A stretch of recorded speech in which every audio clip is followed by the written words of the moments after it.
We welcome you to the first webinar of our winter preparation series brought to you by WeatherWorks. Today we will be discussing the topic of snow removal contracts and providing you with a competitive edge in preparation of the upcoming winter season. We are joined today by special guest Steve Golyniak, Director of National Sales at Tovar Snow Professionals and the Outworks Group.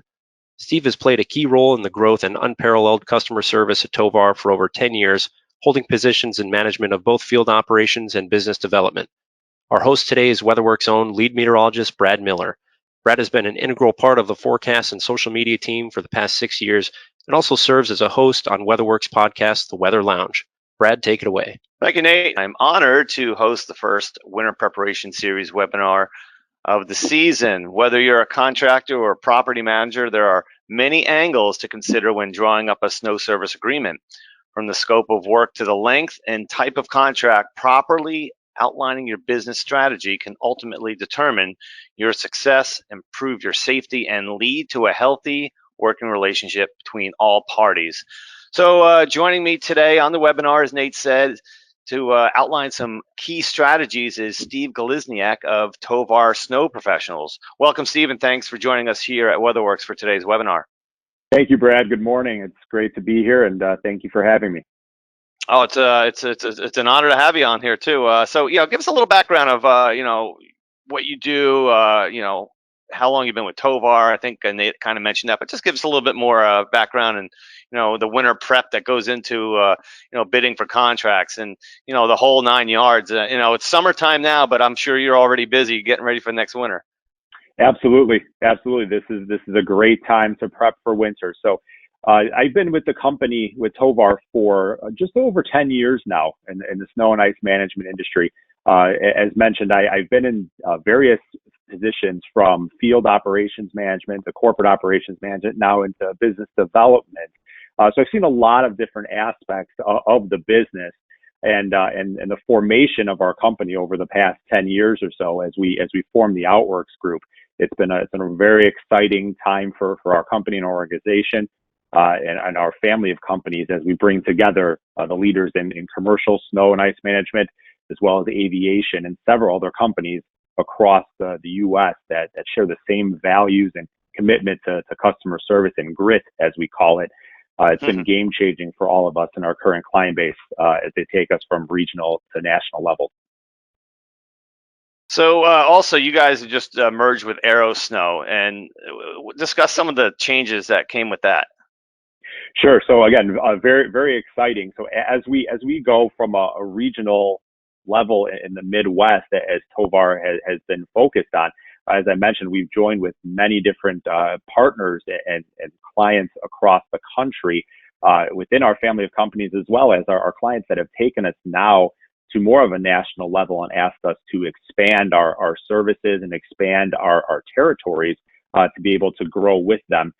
We've seen just exponential growth and very exciting to see that, as well as I said, partnering with and bringing on companies within our family of companies with the Outworks Group, again, that share the same values and the same commitment to service. It's been very exciting and very happy to see what the future holds for all of us.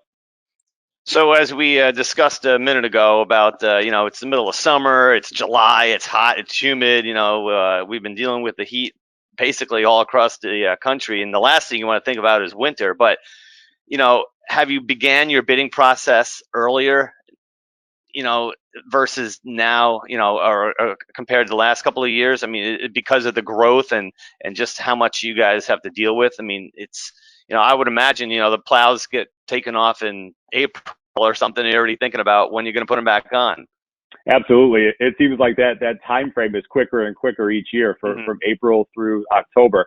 But to answer the question, yes, the bidding process has been more of a year-round exercise, especially as we start to embark into more national clients and national levels, especially clients that also group landscape and snow together in their bidding process. So it is extremely imperative to solidify your snow contract in the early spring and summer.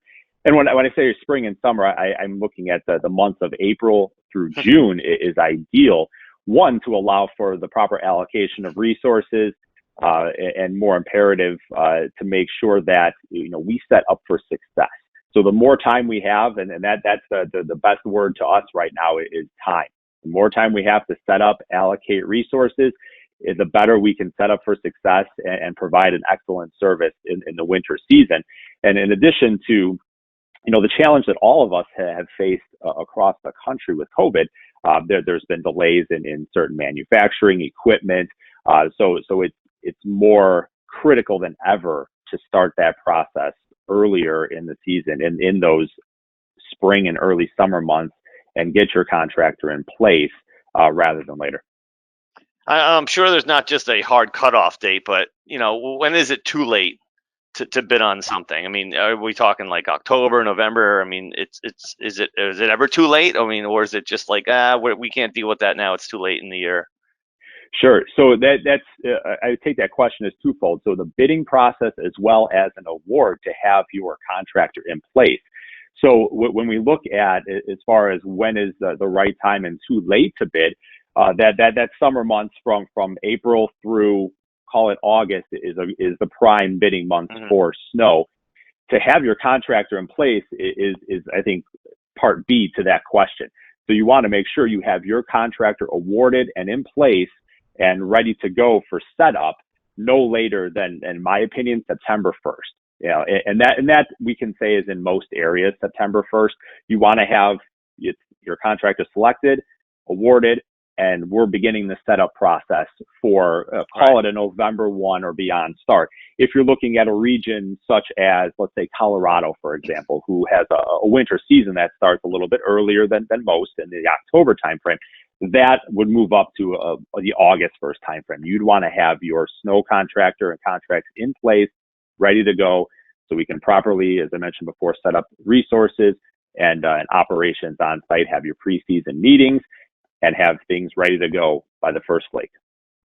Yeah, I was going to say, I would imagine it has a lot to do with the region you're, getting that contract for. I mean, I think last year, I think it was Denver. I think it snowed on Labor Day weekend, which is just unheard of. And then it snowed all the way till Memorial Day weekend. I think it was like the shortest amount of time between snowfalls in Denver. I don't know if you recall that, but I just couldn't. I do remember them getting snow on Labor Day of 2020, and that was just I couldn't believe that. Unprecedented time, yes. And if you remember back to that time, the days leading up to that snowfall were record-setting heat. Yeah, we were in the mid to upper 90s in the Denver area for days, even a week or so leading up to that, with a 60 degree or so or more temperature drop from 24 hours to the next. It was unprecedented. I do remember that storm, but all right. Well, let's get into the types of snow contracts. There's seasonal ones. There's per inch, per push. Time, material. What are the advantages and disadvantages? When you get those high and low snowfall years and things like that. So, I mean, I guess break down the different kinds of contracts. I mean, which ones do you prefer versus others that you may not prefer? Sure, that's a great question. And first and foremost, it's best first to understand the client's expectations with regards to the service level. We want to talk about that first, because that may lead into the type of contract that is best to select and to embark on going forward. So we want to make sure that we build an agreement that adequately fits their needs and their budget projections.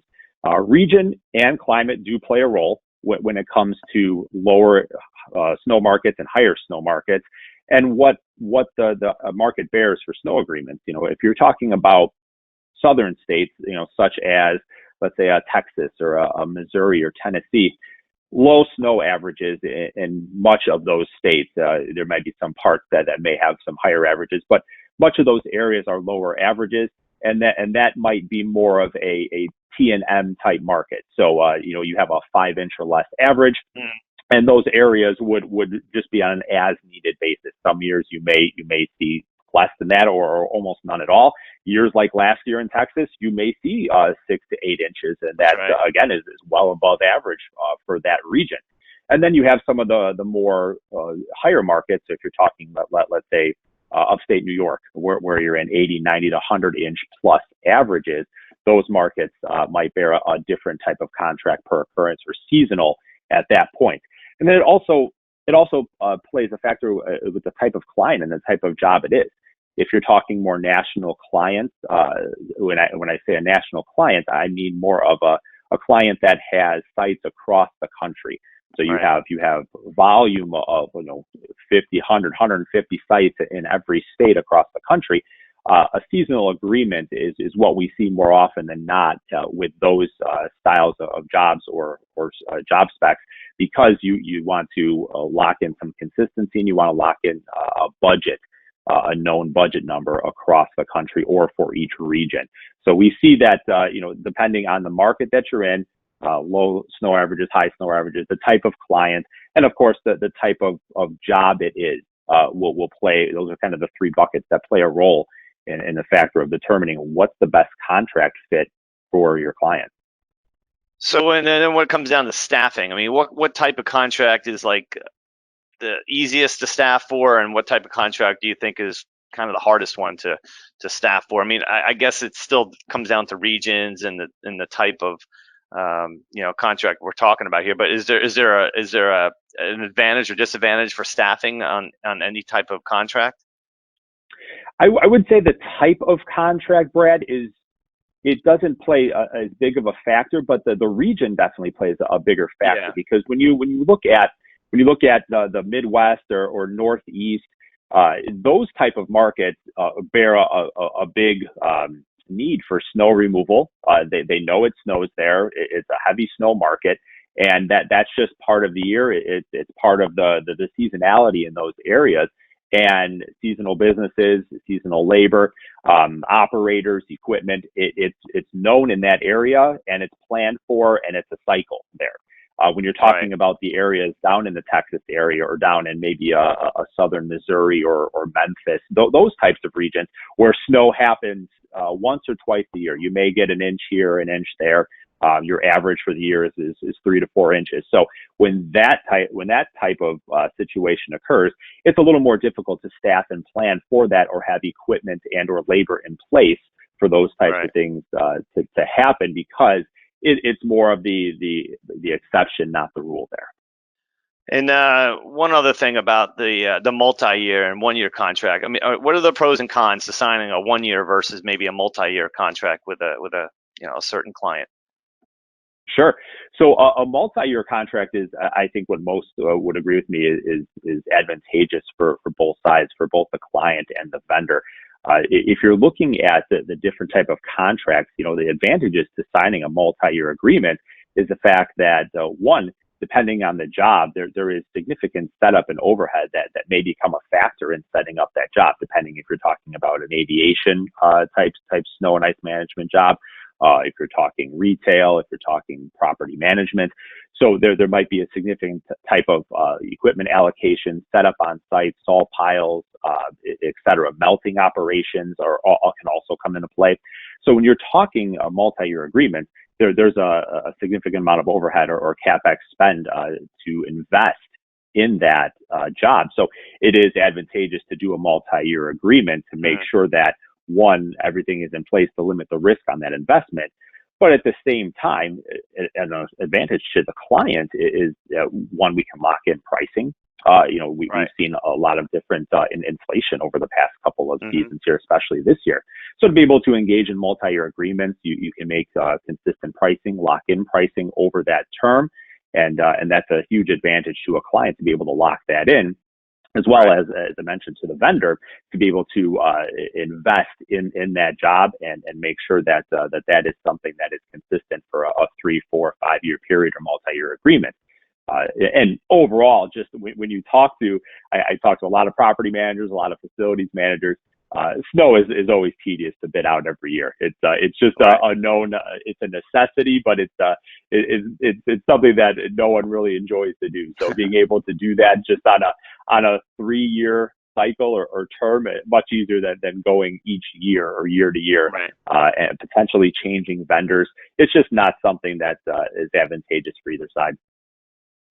Yeah, I would imagine once you're with someone, it's just like anything else in life. You like this person or you like this company, and it's hard to move. People don't like change, and I guess once you have that multi-year contract and you've been good and it's just it's easier just to continue on instead of trying to find another one, and it just takes too much. But so let's move on to the contract in itself, and how to draw up these contracts, and what's the language involved. We talked about the 1 year versus multi-year, but different scopes of services. I mean, where do they go from? I mean, is it vehicle area snow removal? We're talking about pedestrian area snow removal. There's de-icing also. A lot of times, the black ice at night. I mean, it's not just because a snowstorm moves through and you clean it up. It's not always done because there's melting and then there's refreeze and things like that. So, where does all this come into? And is it's probably not included in every contract. I'm sure different contracts based on where it's at. So discuss that a little bit. Sure. So there are different types of contracts, and the three main contract types that we typically work with across the country are a seasonal all-inclusive agreement, a per occurrence agreement, which would be more of a job that is priced and effectively engineered to do the job, and the price to do the job is what it is, and you pay as you do, or the work is being completed. And then a T&M type basis, which is time and material hourly rates for your labor, your equipment, your operators, your salt, and your chemical, et cetera. So those are the three different types of buckets that those fall in. But you're absolutely right. There's work that is included into the scope, and again, just going back to making sure that we have a solid scope of work and an expectation in place with the client. One, that it is presented, and two, that we ask questions and it's understood. One, so we can make sure that we have a solid plan in place and what the best contract type is. And we make sure that when we're creating our bid, that we make sure that we have all the right tools to make educated decisions and educated pricing based on, for example, a seasonal based on averages that the region that it's in, and or based on the engineering of the job and how we can do this effectively and efficiently through a per occurrence or a T&M style contract. So when you get into something like a seasonal agreement, there's advantages to that contract, for both sides. But some of the main things are the fact that with a seasonal agreement, that you can lock in pricing and you're more on a set seasonal budget. So clients love a seasonal agreement because it is a set budget. And we can also set a cap on that, which is a limit that all-inclusive price goes up to. And typically that's right around the snow average or a little bit above for that region. So a client knows what they're going to pay for the season, and they know an exact, let's call it a per inch price or a per occurrence rate after that. If it should exceed, let's say if the average is 40 inches and the cap is 45, if it should exceed 45 inches, a client knows exactly what they're anticipated to pay per inch or per occurrence beyond that 45 inches. So it's become very popular, and even a tiered agreement with a seasonal has become very popular with clients these past few seasons, to where we can then take a seasonal style and also make that incremental and step that up to the average, so a client doesn't lock into one price for the year. They can lock into a price for a set amount. So if it's a 40-inch average, a tier may be 0 to 15 inches, 15 to 30, 30 to 45, and 45 and above. So you can have a set price, and it is, again, budget friendly, to where if the snow should fall between 15 and 30 inches, I am locked into X amount seasonal all-inclusive for that amount of snow. Or for 30 to 45, I'm locked in for the next tiered amount. But that's some of the advantages at the seasonal. And then with per occurrence, the same way. That is more of a, I don't want to call it a gamble, but it when you're working with should I go seasonal or should I go per occurrence, it is a gamble either way, because per occurrence on a very light year could be a very budget friendly option. Yeah. Right. Because you're not, that's we call it the pay as you go, or pay as work is being done. You get paid for the work that you do. And that type of contract on a light year could be very budget friendly, because it's just not a lot of snow, not a lot of work is being done. On a heavy year, that could be at budget or above budget, depending on how high the snowfall is. And that, again, goes with the snowfall. So when you're talking about including what is included in the scope. You mentioned thaw refreeze. You mentioned, I think you may have mentioned pre-treating and Yeah, things that's like true that. too, yeah. Including that in those in the scope and making sure that we understand that those are included in the scope is imperative, especially when you're putting together a seasonal proposal, because that is again, is based on an all-inclusive and also based on an average of snow. So you want to make sure you have your scope of work completely set, understood as far as how you're bidding, because you really could see, if I'm a property manager, could see bids all across the board if the scope of work is not understood properly. You could get bids, ranging from $10,000, $15,000 to $50,000 to $100,000 if the scope isn't recognized and understood. Per occurrence, again, it's more cut and dry. It's the cost to plow the parking lot from 0 to 2 inches, 2 to 4, 4 to 6, for example. Same thing with shoveling and salt applications. You have a set price for an engineered salt application for the property, and it's easy to follow. And it's easy to follow based on certified weather totals as well, based on what happened for that storm. So you incorporate thaw refreeze, pre-treating into those contracts and those scopes, and then you have an element of time and material that are what we call ancillary services or ad hoc services, which most of the time with contracts are tied to hauling, relocation, melting, truck brushing, etc. So those are some services that are typically happening when you have higher snow years or higher, larger storms. Those types of services will come into play. Those are usually, in most cases, additional services based on T&M rates that are provided with your agreement. So those are the exception, not the rule. They happen in certain cases, again, with larger storms or heavier years, and more on an as-needed basis. It's difficult to include that into a seasonal proposal, because you'd never want a client to pay for something that they may not use, or they may use once a year if they have a really heavy storm at a certain point. So those are typically more on the T&M side of things. Right, and that includes, like you said, the post-storm ice checks and things like that. Now, WeatherWorks, we're about to, or we did just release our new VeriFreeze product a couple days ago. I know you've been using some of that service as well in the past, and that just helps, I guess, with if there was an event, does it freeze and things like that. I mean, that's all so inclusive. I mean, it's probably something that is going to be very helpful for a lot of folks in the future now, just with going out and making sure that things haven't iced over, and if they have, we now have that product that can prove, I guess, if you will, that there was a freeze or there was ice that formed overnight or from the previous day melting. So, that's something we're really looking forward to coming up for this upcoming winter. Absolutely, and we are as well, Brad. That's great technology, and just a great add-on to having 24/7 monitoring. When you talk about refreeze, the biggest thing, and even drifting snow as well, on those non-snow days, that's when you see those happen, and that's when you have to continuously, especially for a zero tolerance contract, right, you have to continuously monitor 24/7 the conditions on site, because you're absolutely right. If you have days where you have refreeze or you have a high temperature fluctuation 2 or 3 days after a storm, we may have a lot of melting around the property. During preseason meetings, we're going to identify areas of poor drainage, declines and dock areas where refreeze is going to be susceptible. We're going to see this in this area. It's on the north side of a building. There's not a lot of sun, so these are the areas where we're going to see that this is going to happen very frequently.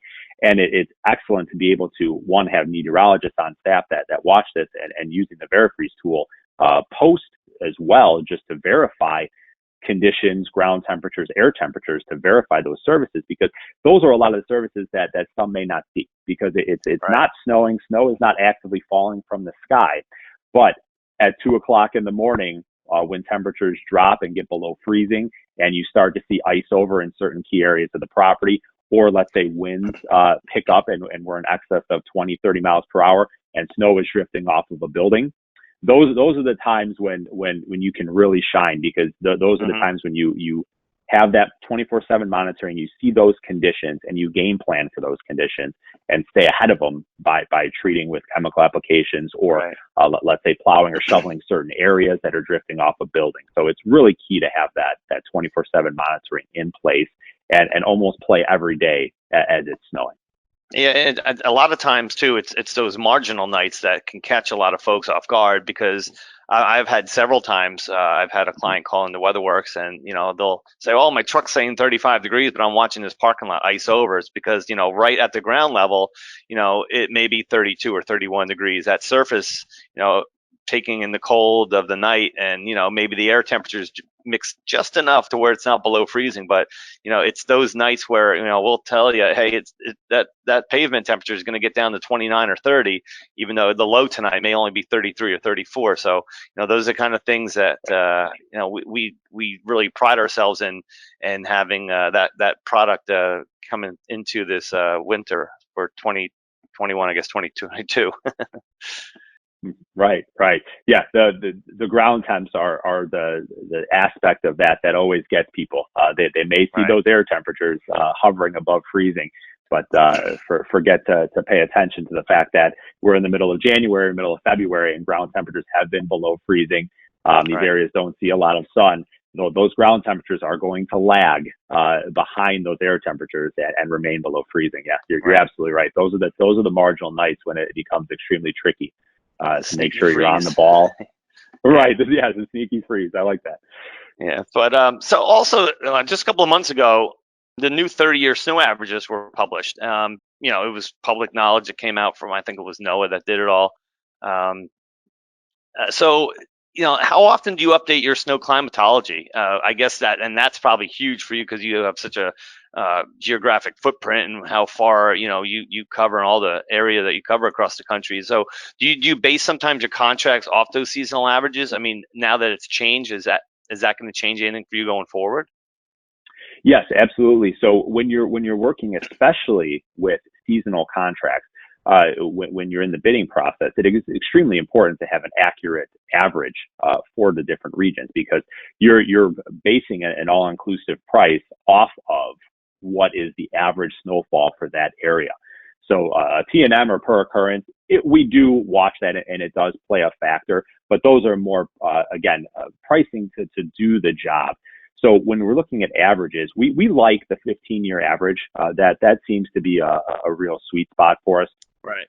And WeatherWorks has been fantastic in working and partnering with us, as well as educating around technology and how far back technology has been reliable to provide these averages, as well as ice averages for the past 5 to 10 years. So looking at technology and how reliable it's been and how far back that goes, we know averages for snow can go back 30, 50, 100 years, but we like the 15-year average, and that's really what we stick to as far as looking at bidding process and averages for various areas. And we like to update and look at that, I'd say every 2 to 3 years to look at that as we see. You may have some big years in there, and we watch history. So you may have some big years in there, a big couple of years that may swing those averages significantly one way or another. So we'll definitely keep an eye on that as well and look at when those swings are, and we should start to see some of those averages maybe go up or down or fluctuate a little more significantly than they usually do on a year-over-year basis. Yeah, and that's another great product that we provide here at WeatherWorks called Snowtistics. So if anyone's interested, of course, you can go to our website and check that out.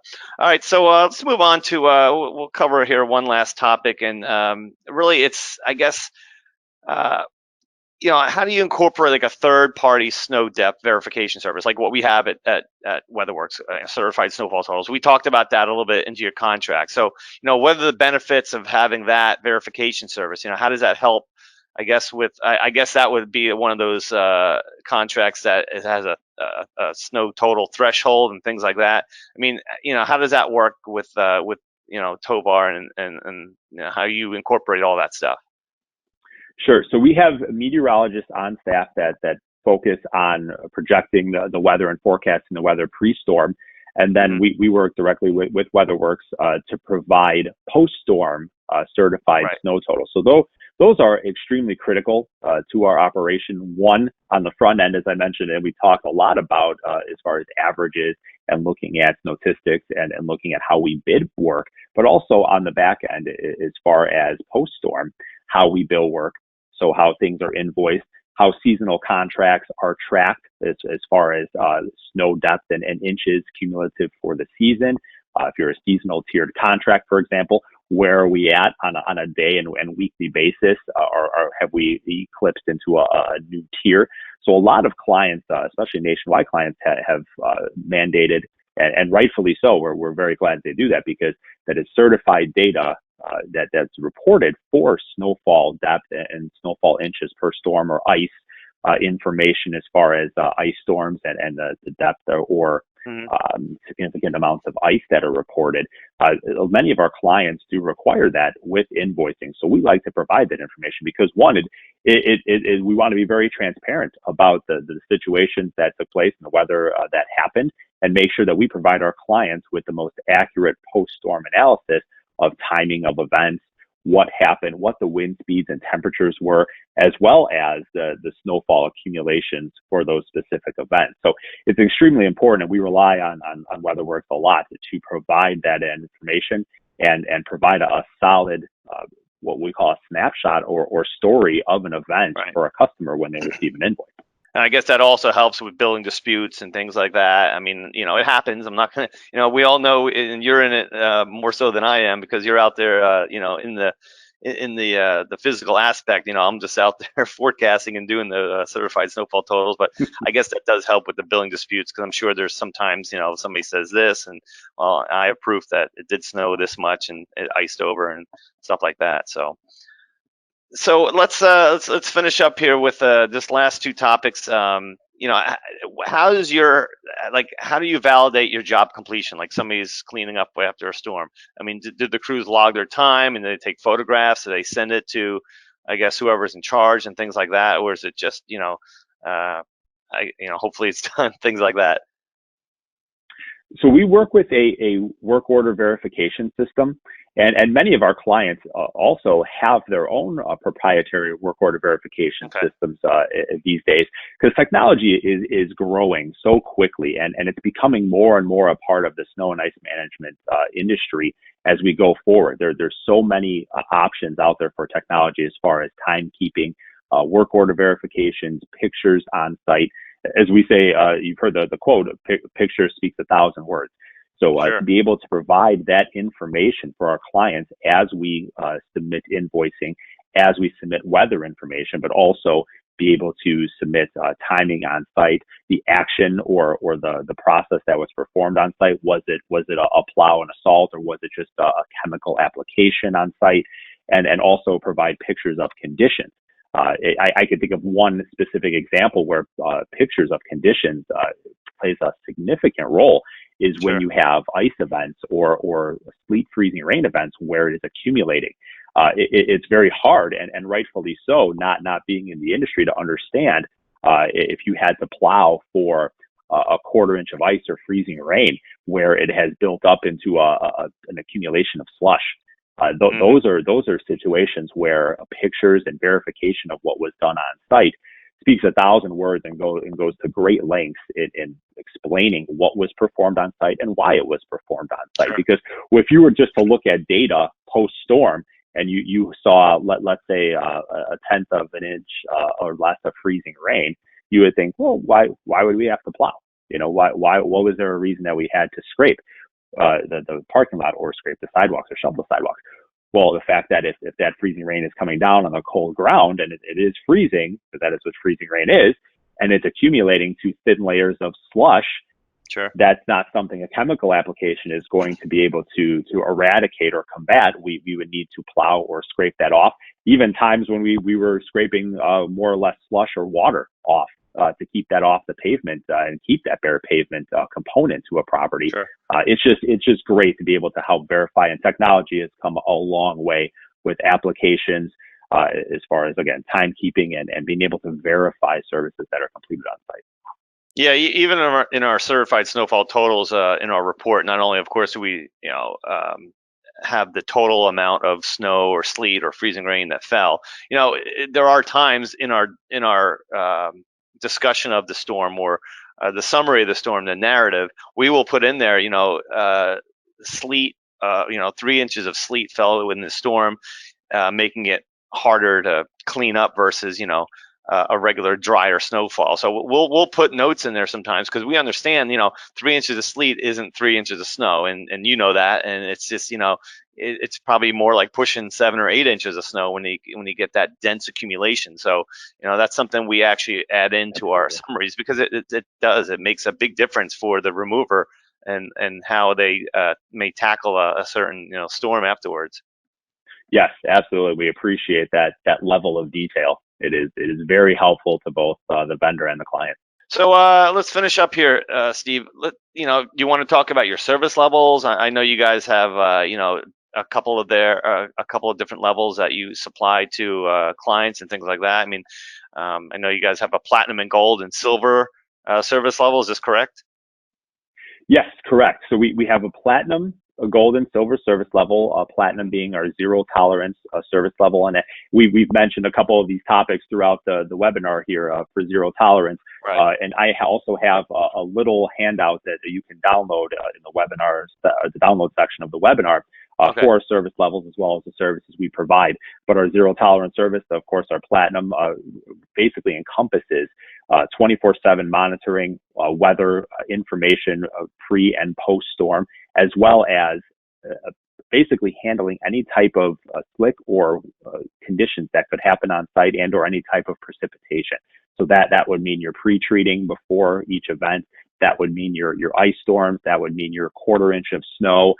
Anything that would create any type of hazardous conditions on site, we are making sure that we are attacking that proactively, and we are there. We are servicing.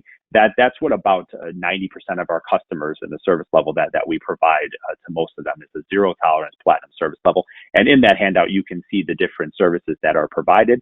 And then there's also a gold and a silver as well, which is a triggered based service level, meaning that services will start at I'll call it a 1/2 inch for the gold, and then a 1 inch for the silver, meaning we will commence services on site once the snow depth reaches those depths of inches. And or if we have some type of storms where if ice storm clauses or things are worked into the contract, as a customer would like to be treated under those triggers if we do have significant ice events in the area. So it all depends on the client and what their expectations and needs are. But those are our 3 different service levels for the zero tolerance, 1/2 inch and 1 inch type contracts. Yeah, I'm looking at them now here. So I would imagine like maybe places like hospitals maybe needed of a platinum because they're zero tolerance. You would think a lot of hospitals, and we have other clients that are like that also. And it's just, they need everything removed. The hospital's going 24/7. Those roads cleared. You got the ambulance coming in and out and things like that. So versus maybe something else that would need a little bit less of monitoring, and maybe that's where you come in and get the silver service level. So again, that's great information, and take a look at that for the for Steve, Tovar, and things like that. So let's finish up here, Steve, with a little fun. Give me an idea of your funniest or most memorable storm that you could think of, or just learning experience from past storms and things like that, or something that you'll never forget when it comes to winter or snow removal. So I would have to say I can go back 10 years to the 2011 blizzard, but I'm going to go to the 2015 blizzard in the Midwest. So we had about 15 inches of snow, and it actually happened on Super Bowl Sunday.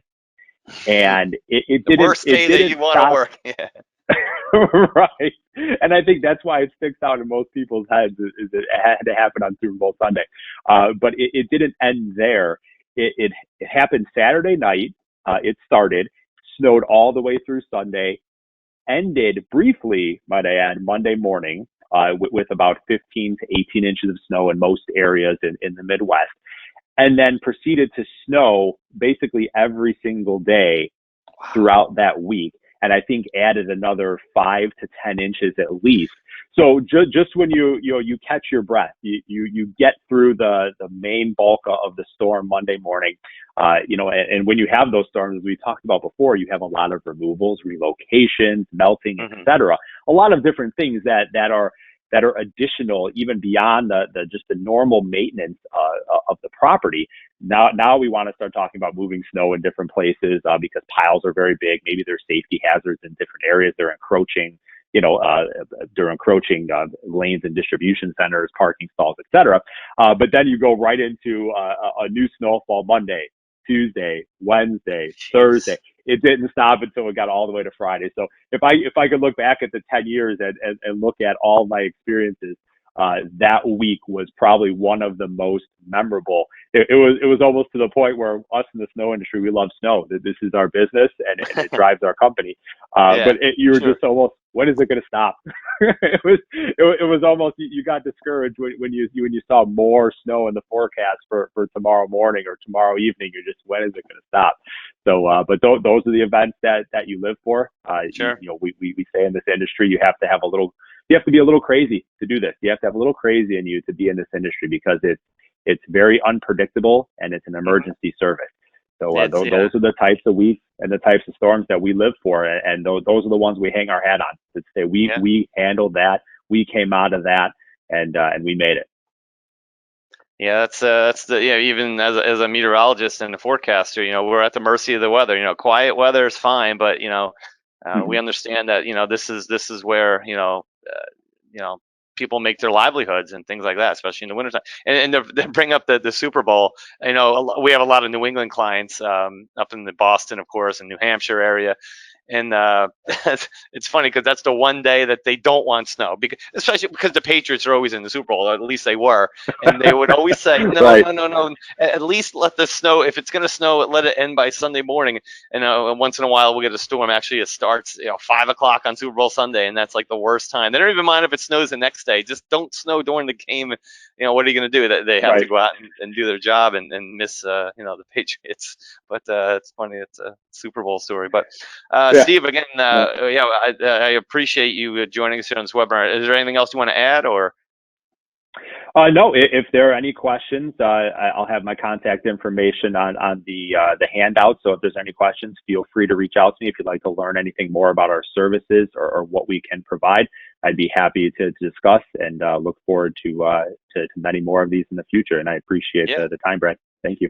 Oh, thank you, Brad and Steve, for your time this afternoon. We certainly are excited to host this winter webinar series to our listeners and bring in a subject matter expert as yourself, Steve, to give our audience an insight into your work. Do just want to let everyone know we have 3 more webinars in the lineup through October, with our next topic of discussion, winter variability and how you can utilize snowfall data effectively, give your contract a competitive edge. So keep an eye out for an invite for that webinar, which will be on August 12th. So again, want to thank you both and hope everyone has a wonderful afternoon. So take care.